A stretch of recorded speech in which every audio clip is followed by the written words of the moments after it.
Hi, we're glad to have you with us for this Thursday edition of CNN Student News. From the CNN Center in Atlanta, I'm Carl Azus. First up, the financial bailout proposal takes center stage at the U.S. Senate. Now, as you know, the House of Representatives rejected a similar bill on Monday. There are some new provisions in the Senate version, though. The price tag, for one thing, is going to be even higher than President Bush's $700 billion proposal. It includes a number of tax breaks for businesses and individuals. You can see the result here on your screen. The Senate did approve the controversial bailout proposal, but we're not done yet. The House is scheduled to vote again on Friday. In the meantime, Christine Romans explores what could happen if nothing is done about the current economic situation. A crescendo of gloomy predictions. We are in the midst of a serious financial crisis. The taxpayer already is going to suffer the consequences if things don't work the way they should work. This plan is an emergency plan to put out a fire, to resolve a serious crisis. So just what is going to happen and when? No one believes America will wake up tomorrow to soup lines, shantytowns, and Depression-era panic on Wall Street. What they do expect. Banks get weaker. They can't finance home credits. They start foreclosing. Individuals stop spending. Banks get weaker still. The stock market goes down. The U.S. Chamber of Commerce predicts a vicious cycle of frozen credit markets where banks don't lend money, towns can't borrow for important projects, companies miss payrolls, and consumers stop spending. The Chamber says the cycle could begin in a week or two, and once started, would be hard to stop. Others predict it'll be much further down the road. Listen to the president's own prediction of life without a bailout bill. Further stress on our financial markets would cause massive job losses, devastate retirement accounts, further erode housing values, and dry up new loans for homes, cars, and college tuitions. Harvard economist Ken Rogoff says government action is better than the alternative. We're worried about something that wipes out a big chunk of our financial intermediation that gives us, credit cards, mortgages, auto loans, you name it. It's something that hurts us for many years. Christine Romans, CNN, New York. Time for the shout out. Who was the first U.S. Vice President? If you think you know it, shout it out. Was it John Adams, Ben Franklin, Thomas Jefferson, or Aaron Burr? You've got 3 seconds. Go!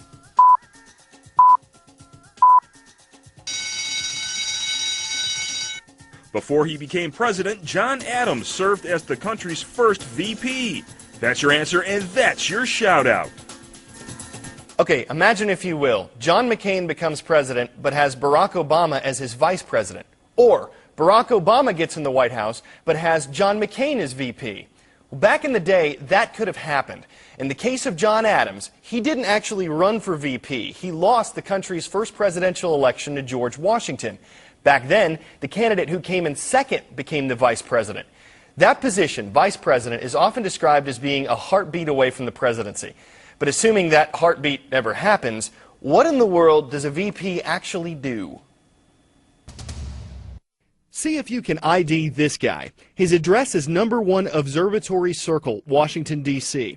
He worked as defense secretary under President George H.W. Bush, the current president's father, and oh yeah, he's our vice president. Believe it or not, many Americans can't identify Dick Cheney. That was an easy one for me, but before I wrote this report, I was not familiar with John Nance Garner, Alvin W. Barkley, Henry A. Wallace, or Charles Curtis, all of whom served as U.S. vice presidents. And what may be even less well known is what exactly a vice president does. You have come to the right place, my friends. First and most obvious, the vice president is number 2 in line to the presidency. That means if anything happens to the president and he's unable to do his job, the VP steps in as the nation's leader.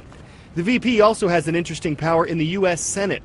If there's ever a deadlock over a certain issue, and that's not hard to imagine given the 49 Democrats and 49 Republicans currently in the Senate, the VP casts the tie-breaking vote.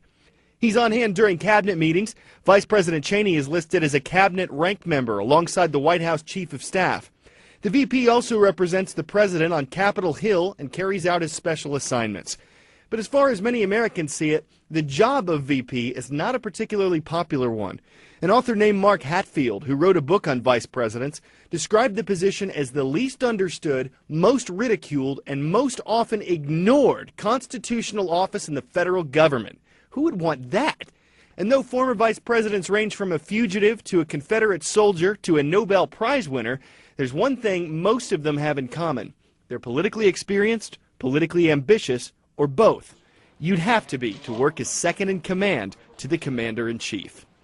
The candidates currently vying for the vice presidential position are scheduled to face off tonight in the one and only debate between Governor Sarah Palin and Senator Joe Biden. It gets started at 9 p.m. Eastern, but before you tune in, head to our homepage and check out our debates viewing guide. It'll help you understand what's going on. All right, we have some new information now in the mystery surrounding the disappearance of millionaire adventurer Steve Fawcett. Officials say hikers discovered ID cards and about $1,000 in cash near the town of Mammoth Lakes, California on Monday. Fawcett's name is on the documents, but authorities are trying to confirm if they are authentic. Now, Fawcett, last seen more than a year ago, he disappeared after taking off on a solo plane flight in Nevada. He's famous for around-the-world trips in boats, balloons, and planes. A word to the wise: carcinogen, a substance that can cause cancer. According to the National Cancer Institute, cigarette smoke contains more than 60 carcinogens. Since 1984, the U.S. Congress has required that cigarette packs include written warnings about the dangers of smoking. But Atika Schubert reports on a campaign in the UK that's going a step further than that. It actually shows smokers what their habit can lead to. Teachers, this story contains some graphic images of the effects of smoking, so please preview it before showing it to your class. Most people know that smoking is bad for your health, but it's not easy to quit. Well, here's some motivation.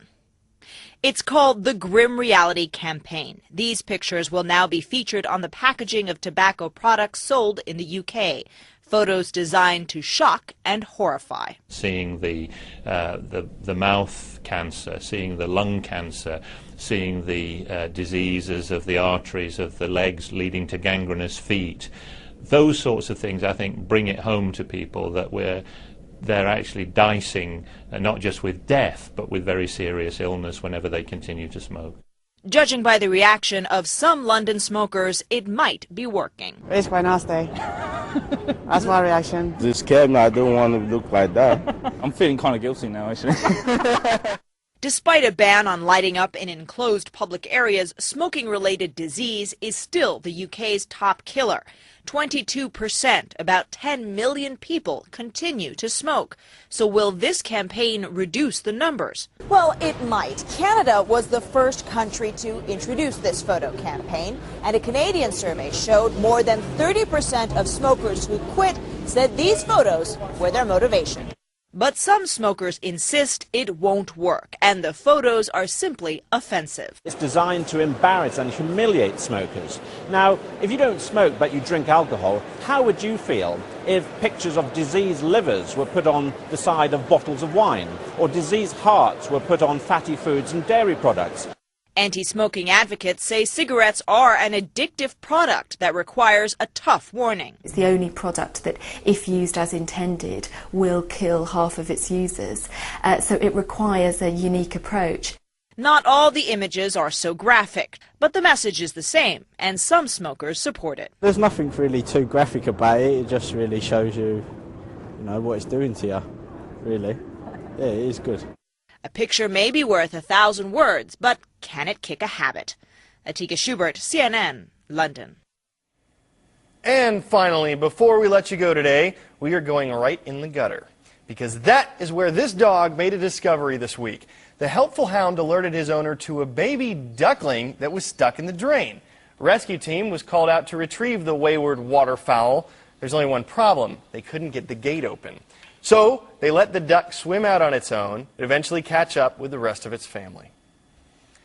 And that is going to be where we waddle out the door. We'll quack at you some more tomorrow. You guys have a great day. For CNN Student News, I'm Carl Azus.